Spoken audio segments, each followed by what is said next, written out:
Good morning. Good morning, All Souls. I am Reverend Carolyn Paterno. I am the Senior Minister of All Souls Unitarian Universalist Congregation in New London, Connecticut. And now, of course, our reach goes far beyond Southeastern Connecticut. Welcome all.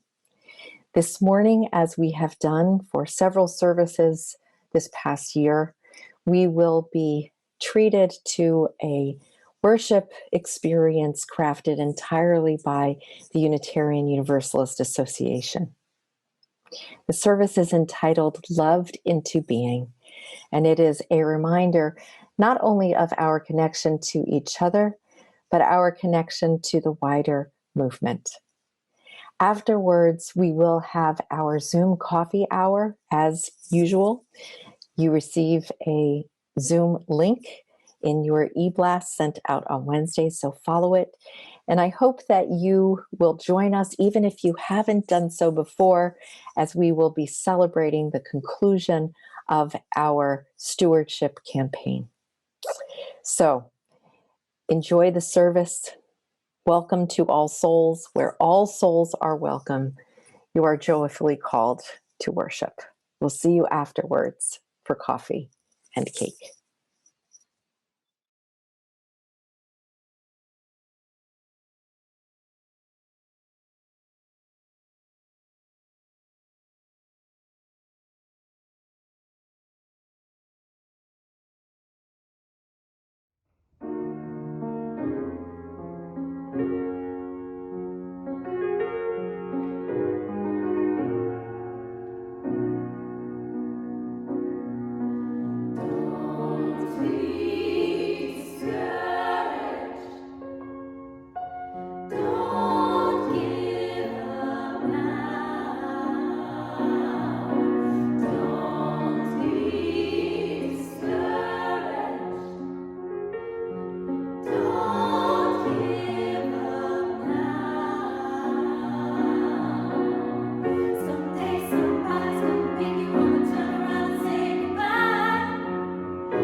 Welcome. I'm Reverend Erica Hewitt, the Minister of Worship Arts at the Unitarian Universalist Association.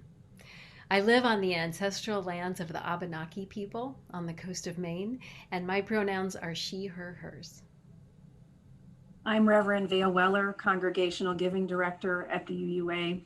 I live on the ancestral land of the Ohlone people, in San Mateo, California, and I use she, her pronouns. This worship service is an offering from your UUA, Worship Web, our Stewardship and Development Department, and your UUA president. It's an expression of our covenant to and with each other. You are part of us and we are part of you. In our joyful process of collaboration with the stellar religious professionals you're about to meet, we centered our care for you, the congregations of the Unitarian Universalist Association. Even in these times when we are with one another virtually, let us remember that we belong to one another. We are loved into being.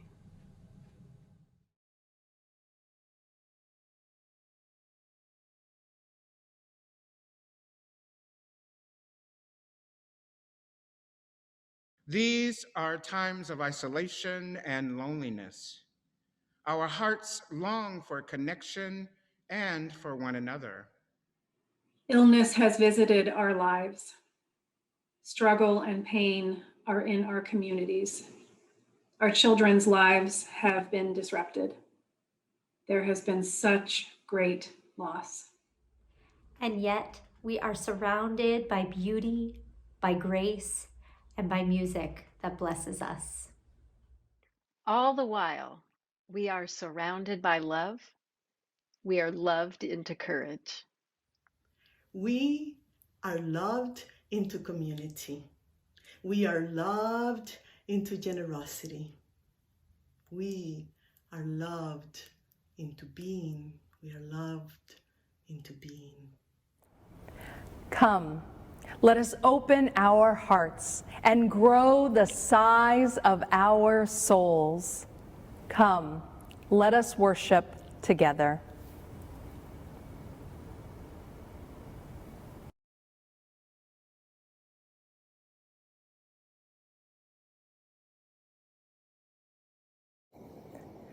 I'm joining you here from First Parish in Cambridge. And I want to thank the First Parish community and Reverend Adam Lawrence Dyer for offering their space to us.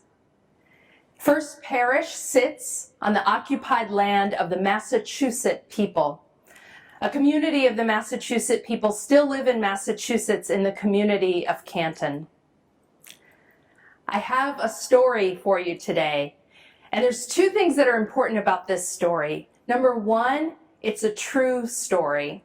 And number two, it's an anonymous story. So I read this story many years ago in Yes magazine, and the author of the story was listed only as Jane B. I love this story because it speaks to the fact that even in incredibly difficult circumstances, that the presence of love, that acts of generosity and hospitality really are life-saving. Here's Jane's story.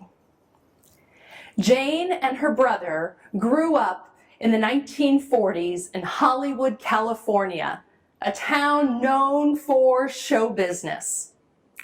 Now, Jane says that she and her brother were adopted by their parents, not because their parents loved children, but because their parents thought it completed the image of the perfect Hollywood family. A beautiful home in Beverly Hills, a fleet of servants, 2 adorable children, and a little spaniel dog.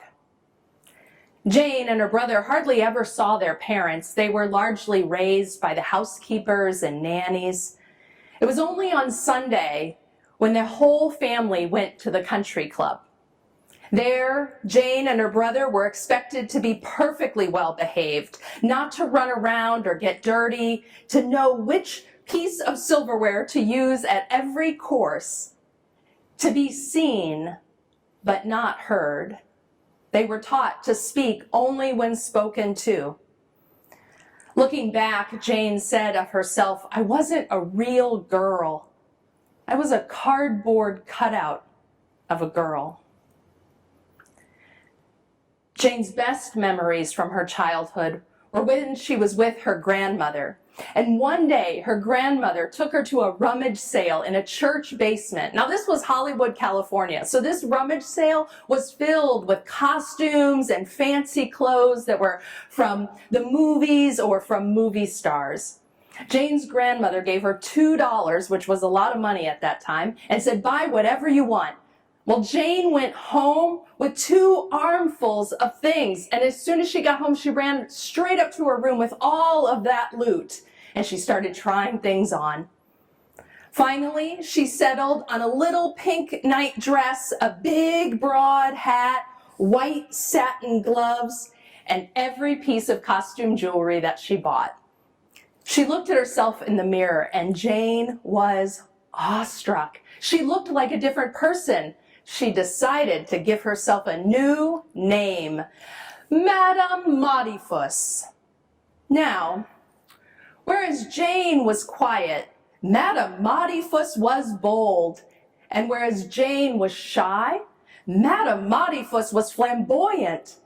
And whereas Jane always did exactly as she was told, well, Madame Modipus, she had a mind of her own. Jane, all dressed up, ran down the stairs across the yard to the house next door and knocked on the door.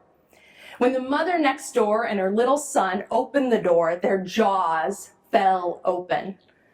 Jane said, "My name is Madame Modifus. May I come in for tea?" Well, the mother and her son, they welcomed Jane into their home. They played for hours, and then Jane went back to her house. Now, any time that Jane had a little bit of time to herself, she would get all dressed up and she would run to the neighbor's house, and they just came to call her Madame Modifus. Jane ends her story by sharing how she now is a grandmother, and that one of her favorite things to do is to visit her own grandchildren, and that whenever she goes to see them, they wait for her outside on the yard, and when she pulls into the driveway, they jump up and down and scream her name, Maudie, Maudie, Maudie, the only name they've ever known her by.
Sometimes I cry.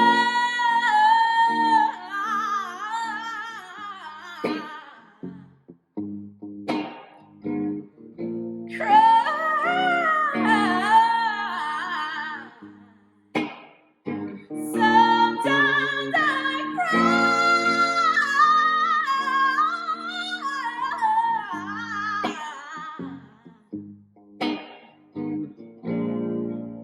when I can't do nothing else.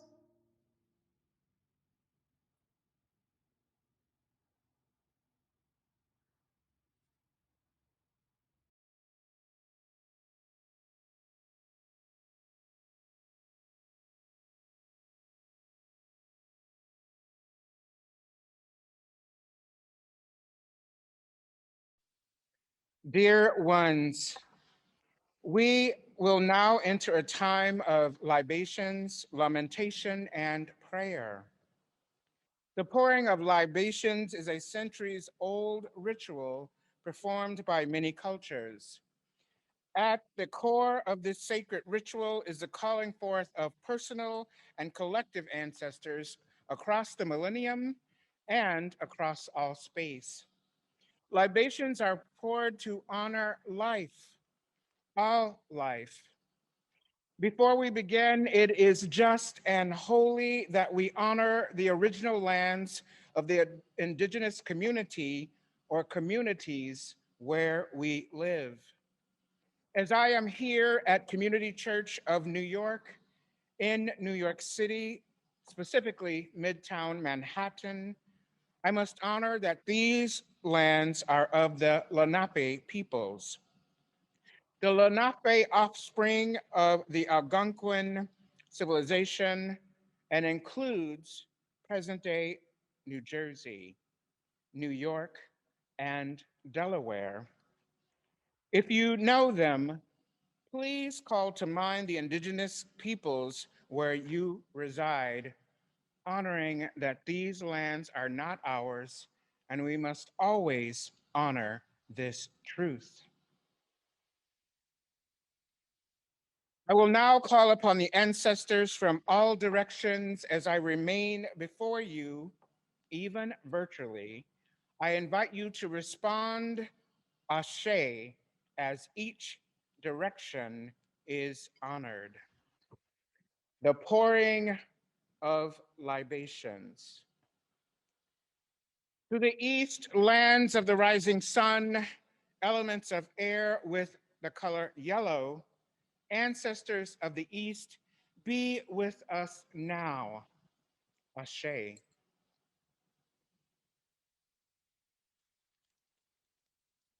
To the South, welcoming the ancestors of African ancestry.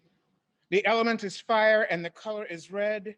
Be with us now. Ashe. To the West, lands of the setting sun, the element of water with the color of blue, the emotional realm, ancestors of the West, be with us now. Ashe. To the North, the elements of earth with the color of green, the direction of sustenance and grounding. Ancestors of the North, be with us now. Ashe.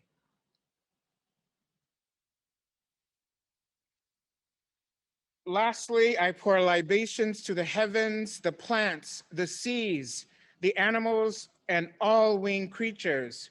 Be with us now. Ashe.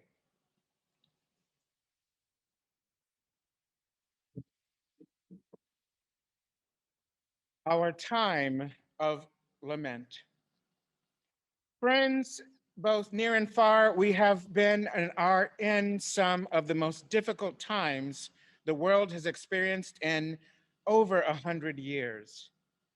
COVID-19 continues to unleash havoc on this country and the world, with over 500,000 people dying here in the United States, the most the world over, even as over 1 million vaccines are being given daily. The level of grief so many are experiencing with isolation, feeling like incarceration, full-time parenting, providing online, full-time educational learning for children is much too much. That is, if you can afford to be at home at all. Some of our workloads have produced a level of fatigue, particularly for some mothers and other caregivers, creating levels of despair, which is leading to depression.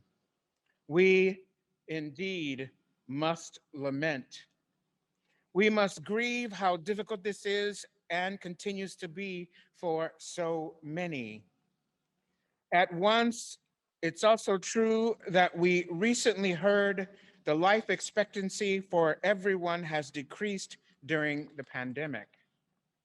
For African Americans, social scientists have stated the life expectancy during the pandemic is decreased by 3 years.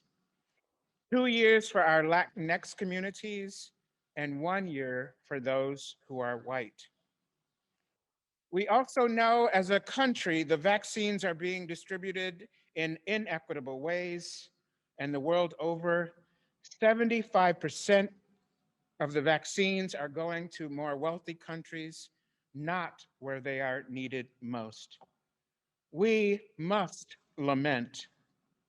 Yes, give yourself time to lament, to grieve, to shout, scream, cry, and sometimes it feels laughable how it's going on.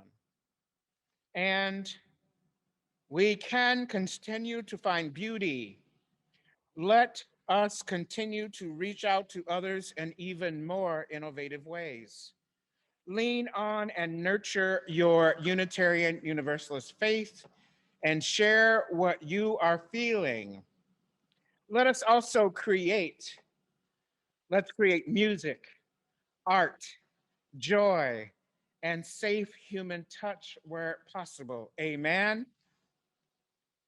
I couldn't hear y'all. Amen. I would now like to invite us into a moment of prayer as we prepare our hearts and minds for today's loved into being service.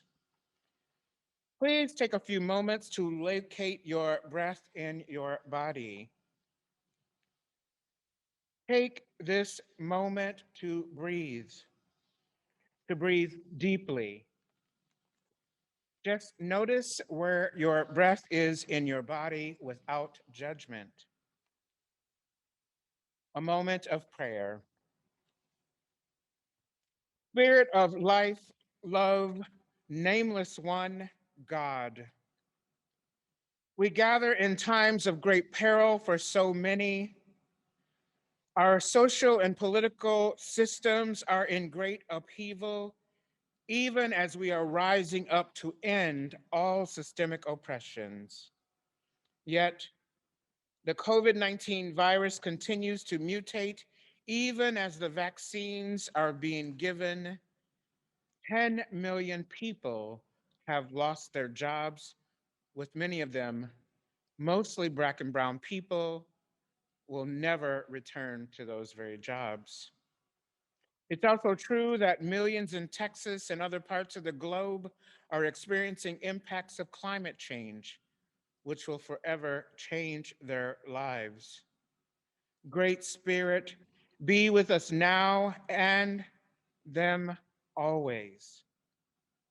As we prepare our hearts and minds for the word today, please give us the courage to know that Unitarian Universalism can and does transform lives, and we have sacred, holy work to do to decenter whiteness within ourselves, each congregation, and our communities.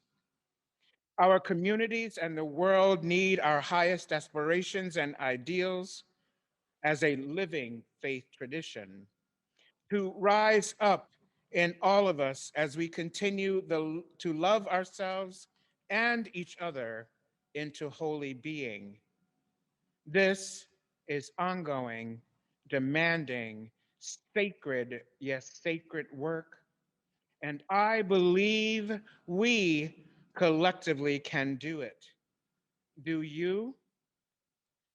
Amen. Ashe. Blessed be. Shalom. Salam. And may it be so.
Comfort me, comfort me,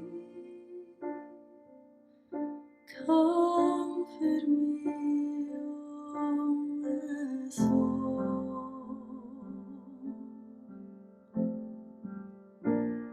Comfort me,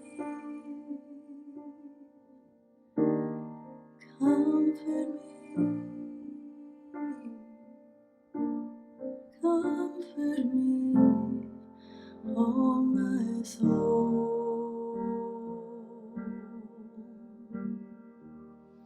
Stay with me,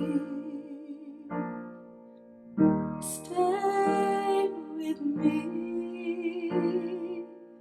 stay with me, oh my soul.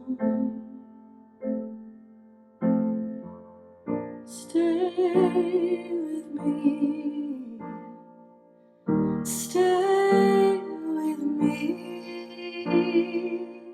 stay with me, oh my soul. Sing with me, sing with me. Sing with me, oh my soul. Sing with me, sing with me, sing with me, oh my soul. Pray with me, pray with me,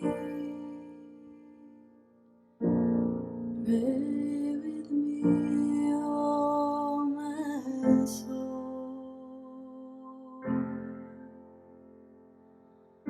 Pray with me, pray with me. Pray with me, oh my soul. Comfort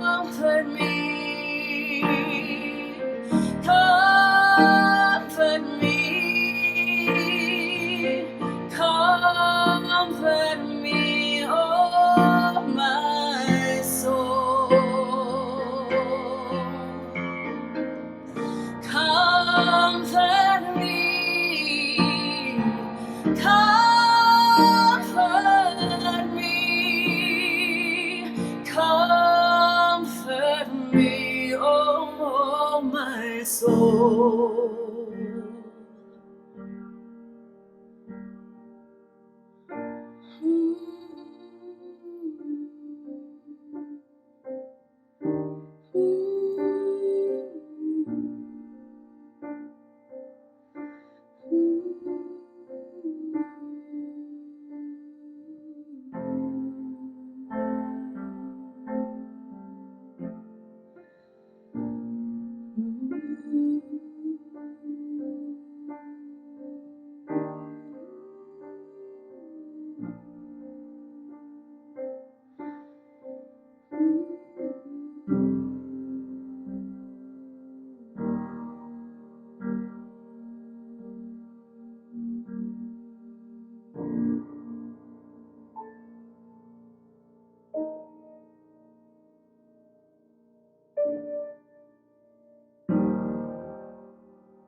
I would like to begin by acknowledging that I live in the traditional land of the people of the Three Fires.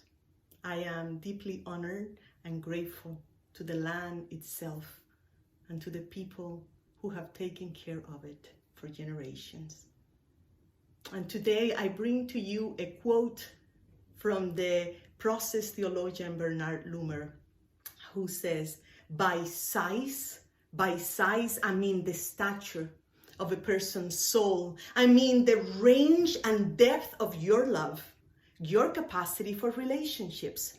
I mean the volume of life you can take into your own being and still maintain your integrity and individuality. The intensity and variety of outlook you can entertain in the unity of your being without feeling defensive or insecure.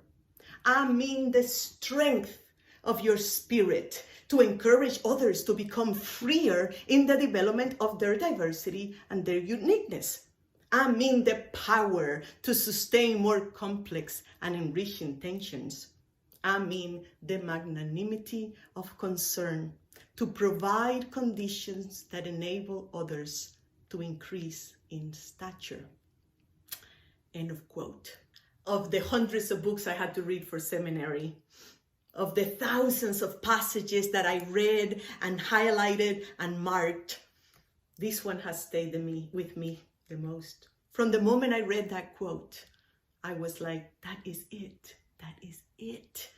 Because since I came from Cuba in 1995, I have been in many liberal religious circles, and we had been having in those circles this amazing conversation about what was out there, amazing conversations about the meaning of life, but no one was talking about what goes on in here, at the core of our being. No one was talking about our humanity and the struggles that come with being human, as well as the delights. This quote was talking about these tensions inside of us, the expansion, the volume, the range, the depth, the complexities of our humanity. Shall I read that quote again? Let's read it again. Here it is. By size, I mean the stature of a person's soul, the range and depth of your love, your capacity for relationships. I mean the volume of life you can take into your own being and still maintain your integrity and individuality. The intensity and variety of outlook you can entertain in the unity of your own being without feeling defensive or insecure. I mean the strength of your spirit to encourage others to become freer in the development of their diversity and their uniqueness. I mean the power to sustain more complex and enriching tensions. I mean the magnanimity of concern to provide conditions that enable others to increase in stature. Here's another reason why I love that quote so much, why it resonated with me so much. It's particularly this line, I mean the strength of your spirit to encourage others to become freer in the development of their diversity and uniqueness. I was like, what if that is the future of liberal religion? What if this is where we have failed by not encouraging others to become freer in the development of their own diversity and their uniqueness? The story of Madame Modifus is a story that is painfully familiar to me. Someone who came from another country, from another culture, and having to tone it down in order to fit in, because my whole self is not welcomed in some places. And what I know about the human soul is that it goes into hiding. It goes into hiding when we can be our full selves, our whole self. And that breaks my heart every single day, seeing what oppression and repression does to the human soul, to our core, to what is most authentic, most unique, most precious about us. What having to repress our life force does to our psyches. I know. And so this quote is asking us to grow the size of our soul, to expand, to open up and let in more perspectives and more languages and more cultures and more colors, more diverse wisdom, and to wrestle with how that contradicts our own worldview. It is asking us not just to allow others their uniqueness, but to invest in the growth of others. That's my second favorite line. I mean the magnanimity of concern to provide conditions that enable others to increase in stature. And that is love, beloveds. That is love. That investment in creating the right conditions for all of us to grow and flourish. And you know what Zora Neale Hurston said about that, right? She said, love, make your soul crawl out from its hiding place. Love, make your soul crawl out from its hiding place. May we create more loving conditions. May we invest in love. May it be so. May it be so. Amen and Ashe.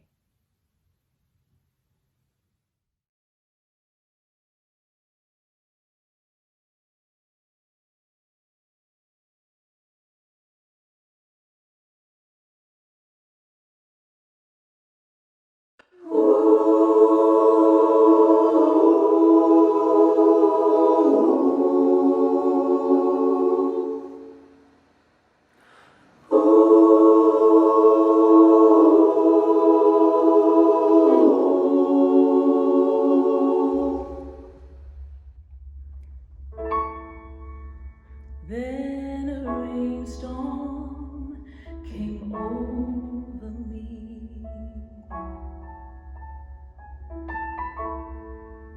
and I felt my spirit break. I had lost all of my belief, you see.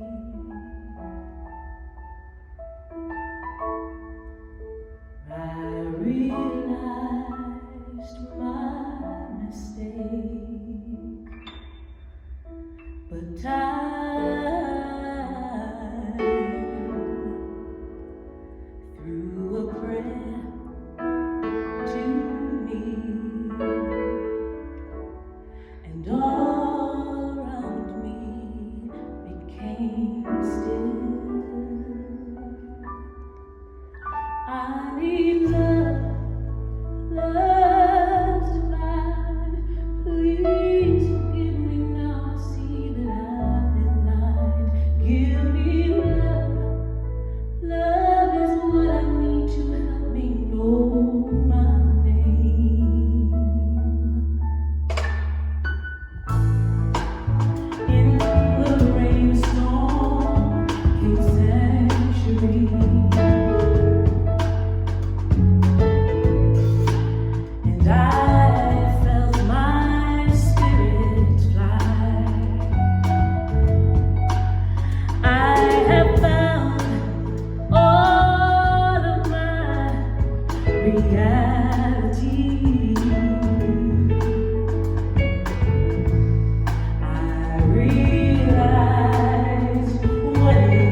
oh, give me love, love divine. Please forgive me now. I see that I've been blind. Give me love, love is what I need. Love is what I need to help me when I've walked to the end of my road. I've walked to the end of my road. Love, love, I need love. Love is what I need to help me know my name. And if you just love me, love will help me know my name.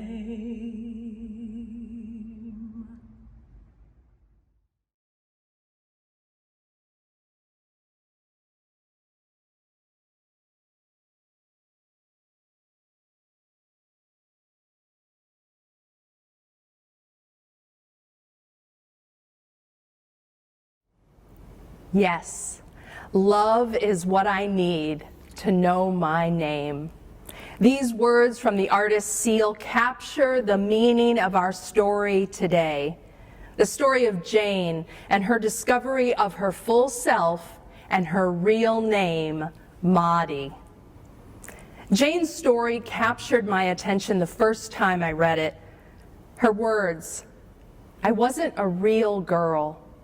I was a cardboard cutout of a girl. They stayed with me.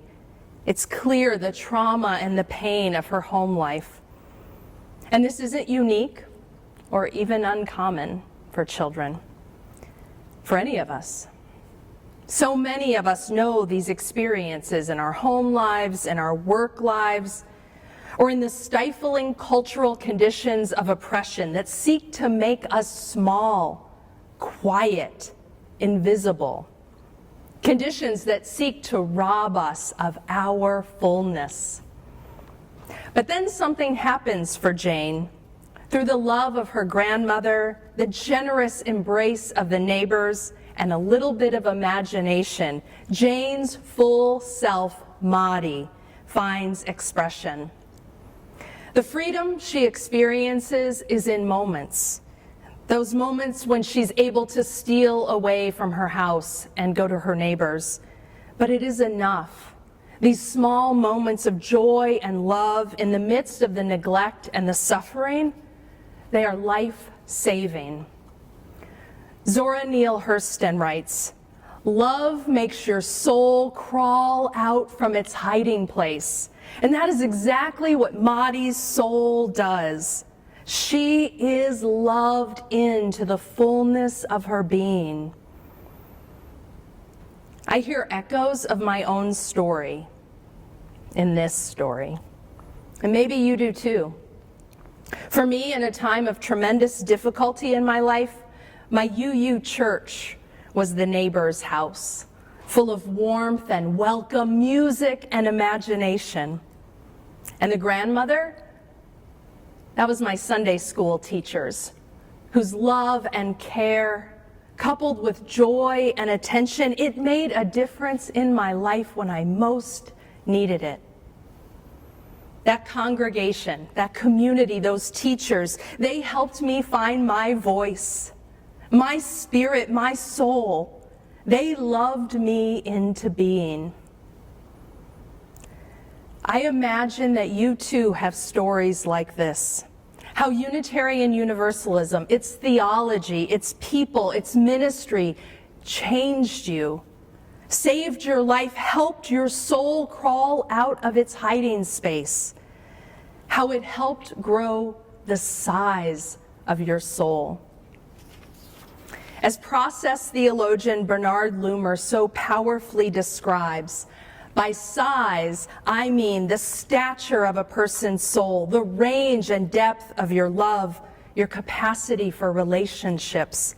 I mean the volume of life you can take into your being and still maintain your integrity and individuality. There's so much expansiveness and generosity in Loomer's definition of the size of your soul. And he goes on, He says, I mean the strength of your spirit to encourage others to become freer in the development in their diversity and uniqueness. I mean the magnanimity of concern to provide conditions that enable others to increase in stature. You see, Loomer is not just talking about individual growth and liberation. And this matters to us as Unitarian Universalists because our faith has never been solely about individual spiritual growth.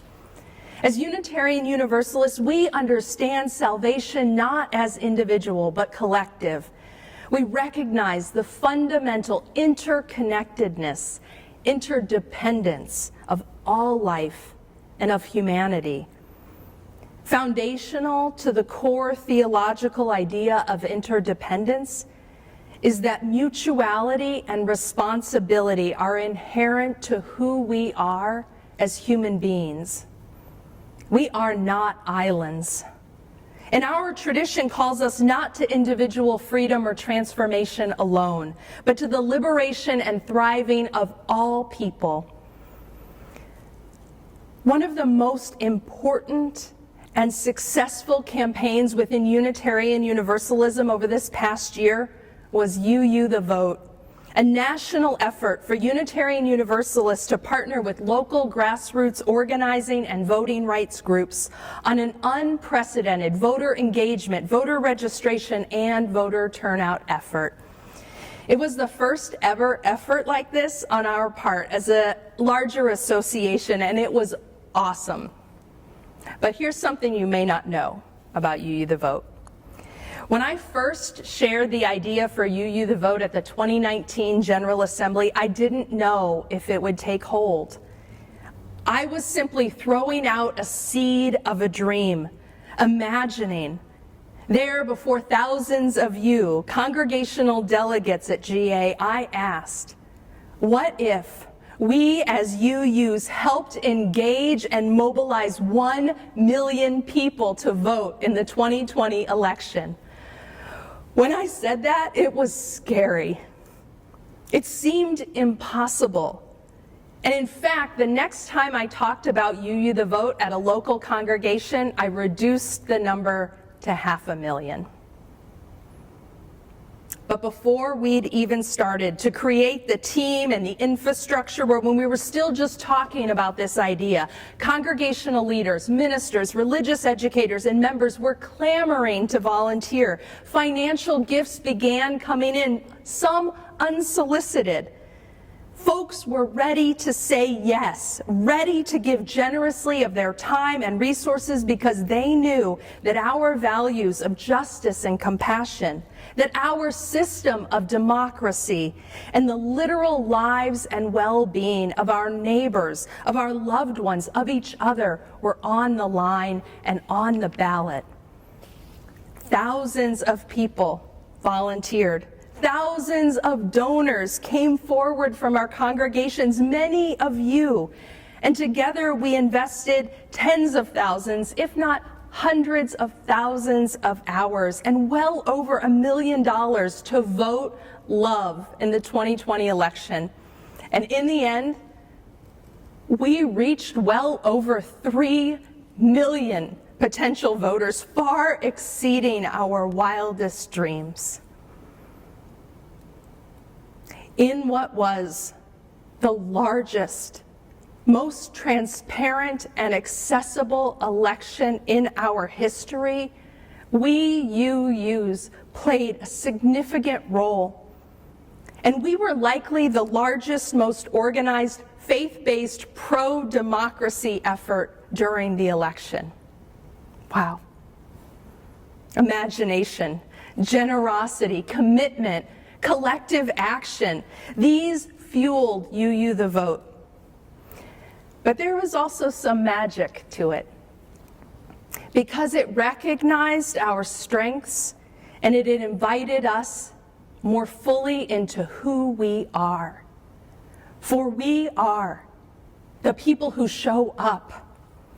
We are the people who work together in community. We are people who believe in democracy, who understand our faith as active, who are concerned about the conditions of justice here and now, and who, when it comes right down to it, are a hopeful people.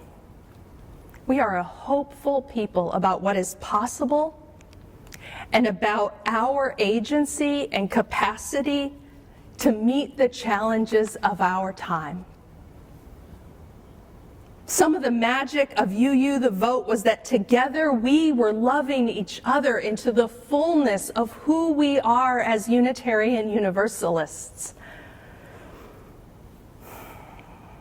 But this isn't the end of the story. It is a reminder. It is a glimpse of what is possible when we say yes. When we say yes so generously and powerfully to what we believe in, to what we care about, to our ministries, our values, and when we choose solidarity, interdependence with wider networks of people working for justice, compassion, and liberation. From the beginning of my time as UUA president, I have said, this is no time for a casual faith, no time for a casual commitment to what you love most, and this is no time to go it alone. UU the Vote is just one example of what it looks like to take our faith, our values, and our commitment to interdependence seriously. It is life-saving, life-changing ministry, individually in our own lives, and revolutionary when we bring that powerful yes out into the world. And this yes is what is needed so deeply in our communities and our world right now. To love our society, to love our world into a new place of being. In her important book, Caste, Isabel Wilkerson explores the conditions of racism, white supremacy, and racial hierarchy as an American caste system. And in her book, she quotes Gary Michael Tartikoff, an American scholar of castes, who says of the United States, "This is a civilization searching for its humanity. It dehumanized others in order to build its civilization, and now it needs to find its own."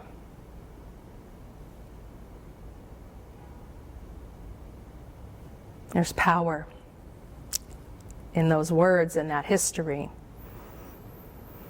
So how do we find our humanity as a society, as a country, as a civilization? The Reverend Dr. Martin Luther King said the key was love. By love, King did not mean a sentimental or romantic kind of love, but rather an overflowing, audacious, and unconditional love that sought the fullest unfolding of every person. King said this love might well be the salvation of our civilization.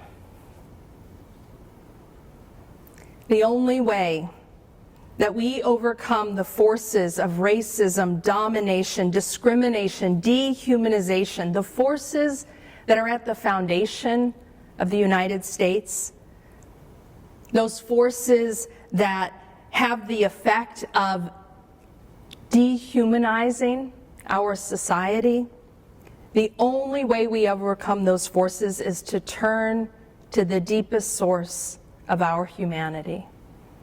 And as Unitarian Universalists, we know that that foundation, that source of our humanity, is our compassion and our interdependence, our mutuality and relationship and responsibility to each other. In other words, I would take Bernard Loomer's words and King's words and say we need to grow the size of our love. And by size, as Loomer says, I mean the range and depth of your love, your capacity for relationships. I mean the volume of life you can take into your being. I mean the strength of your spirit to encourage others to become freer, to provide conditions that enable others to increase their stature, the size of their love and their soul. And this is where the real spiritual depth and calling of our faith lives, not just as an intellectual exercise, but as embodiment. Embodying and growing our capacity for this powerful form of love that encourages all of us to live into the fullness of our being and that is committed to the conditions that make this fullness possible for everyone. Compassion, interdependence. Looking back, the love of her grandmother, that trip to the church rummage sale, and the generous, inclusive embrace of her neighbors made a powerful difference to young Jane, to Maudie. Looking back, the warmth and magic of my UU church and the love and care of my Sunday school and youth leaders shaped my life and my calling in ways that I will always be grateful for and will never be able to repay. Looking back, UU the Vote became this incredible source of community, joy, and positive action in the midst of what was one of the most traumatic times in our lives. It drew us together in unprecedented ways and was a lifeline. And this is not the end of the story. It's just a glimpse, just a few stories to capture some of what is possible in all of our congregations when we say yes. When we say yes boldly, audaciously, powerfully to our values, to our spirits and our love, and to one another. These stories and more are happening all across our congregations. None of us will ever know all the difference that our generosity to our congregations has made to the lives of our children, our families, our elders, to the lives and conditions of our larger communities. We'll never know all the ways that we have helped make a difference. When we give boldly, generously, audaciously of our financial resources as we are able, we make our values and our ministry manifest in the world. When we give generously of our hearts and our care and our love to our children and families, elders and adults, young adults and youth, we change lives. We save lives. And when we dream big, as leaders and staff about the impact we are called to make in the wider world, lives are changed. The material conditions of our communities can change. We are changed. We make it possible, loved into fullness, loved into being. May we keep saying yes, boldly, courageously, and lovingly to our values and our faith. May it be so.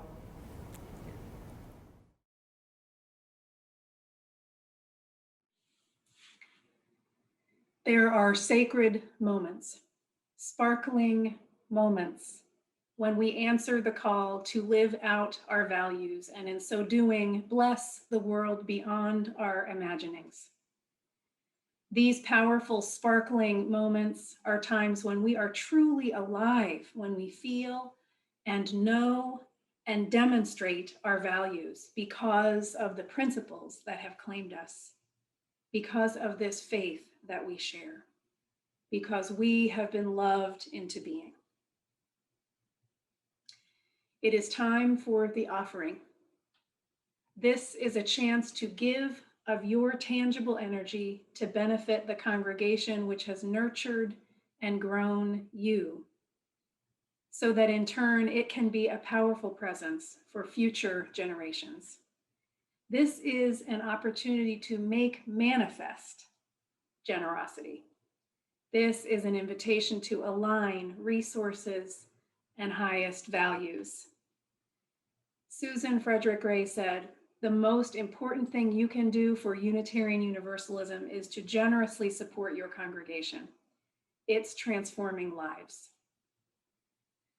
Let us give now because our congregation is transforming lives and communities for the better. Let us give because we have been loved into being and because we want this same gift to be available to others. Let us give because we want generosity to be our response to the world. The offering will both be given and received with abundant gratitude.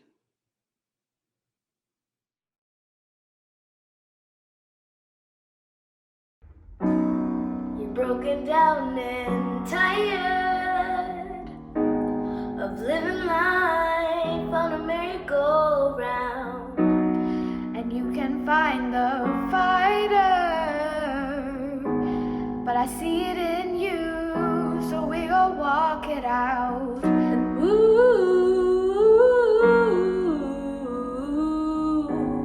mountains, gonna walk it out.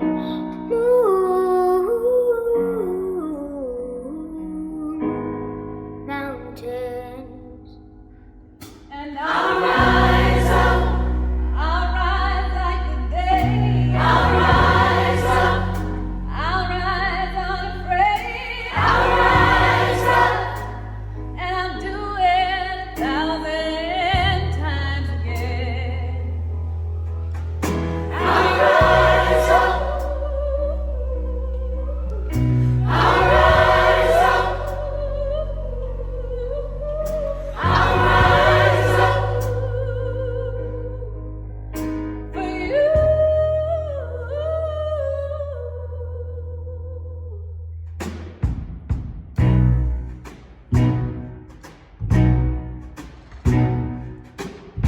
You can have all the money in your head, all the possessions anyone could ever have, but it's all worth its treasure. True worth is only measured by what you got in your heart. You can have everything, but what does it mean? It all means nothing. Don't rise up for something. You just can't talk the talk. You gotta live the talk.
Dear friends across time and space, as worship comes to a close, may we remember the strength and the beauty that can be found in our faith. May we feel the power generated by the giving and receiving of gratitude and generosity in our lives. May we feel ourselves held in the embrace of the covenant that we share and in the tender care of the larger community that has loved us into being. Through it all, we are held by a love that will never let us go. May we grow. May we expand. May we flourish. May it be so. Dear ones, know that we have been held in love, even as we struggle with the holy work that is ours to do. May we carry a song of love on our hearts as we embark on the work that lies ahead. May we go out into our lives and into our days with peace, and may we give back love. Oh, give me love, love divine. Please forgive me now. I see that I've been blind. Give me love, love is what I need. Love is what I need to help me. When I've walked to the end of my road, I've walked to the end of my road. Love, love, I need love. Love is what I need to help me know my name. And if you just love me, love will help me know my name.